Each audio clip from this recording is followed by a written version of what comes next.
গঙ্গা যমুনার সঙ্গম শ্রী গুরু যুগল চরণ,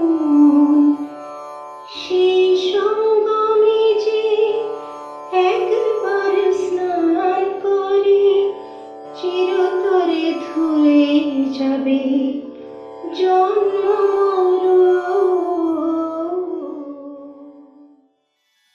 শ্রী গুরু ভাগবত দ্বিতীয় খণ্ড। মূল রচনা ডক্টর চন্দ্রভানু শতপথী। পর্ব ১১২, দিব্যপথের দ্বারপাল।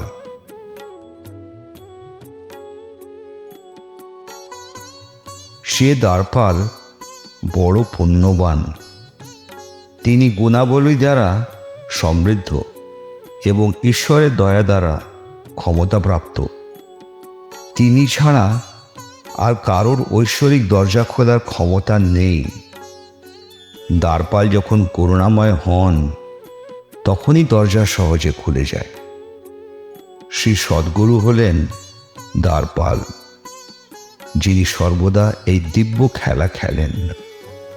রাস্তার প্রতিটি নিস্তরণ আধ্যাত্মিক বিকাশের একটি স্তর নির্দেশ করেন। একজন ব্যক্তি সূক্ষ্ম থেকে সূক্ষ্মতর পর্যায়ে এগিয়ে যাওয়ার সাথে সাথে তার মনের গোলক বিস্তৃত হতে থাকে। রাজপথের শেষ প্রান্তে সিংহাসনে বসেন রাজা, যেখানে তার নিজস্ব কিছু প্রজা বাস করে।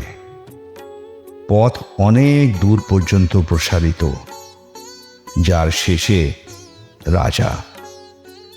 শ্রী সদ্গুরু, যিনি দ্বারপাল, এই ভক্তদের মাধ্যমে তার কাজ, ধার্মিক কাজ করান। তিনি কার্য সম্পাদনের জন্য যতটুকু শক্তি একজন ভক্তের প্রয়োজন ততটুকু দেন।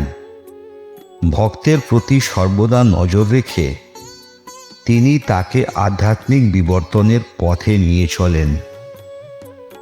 সে ভক্তের হাত ধরে তাকে প্রাণ ভরা ভালোবাসায় নিয়ে চলেন, ঠিক যেমন একজন মা তার ছেলের প্রতি করেন। ভক্ত একটি পার্থিব বৈরাগ্য সঙ্গে নিয়ে ভগবানের নির্দেশ অনুসারে কাজ করে। সে সর্বদা মানুষের কল্যাণ ও আধ্যাত্মিক বিবর্তনের জন্য সেবা প্রদান করে। আধ্যাত্মিক যাত্রাপথে 7টি নিস্তরণ অতিক্রম করার পরেই ঈশ্বরকে উপলব্ধি করা যায়। ঈশ্বর উপলব্ধির পরে ভক্ত পুনর্জন্ম পায় না। শ্রী সদ্গুরু ভক্তদেরকে ঐশ্বরিক প্রকাশের দিকে নিয়ে যান। একজন ভক্তকে ভগবানের কাছে নিয়ে গিয়ে তাকে ঈশ্বর উপলব্ধি দিয়ে তিনি, শ্রী গুরু, আবার দ্বারে ফিরে আসেন। যে ব্যক্তি ঐশ্বরিক পথে প্রবেশ করে সে পূর্ণকর্মে লেগে যায়।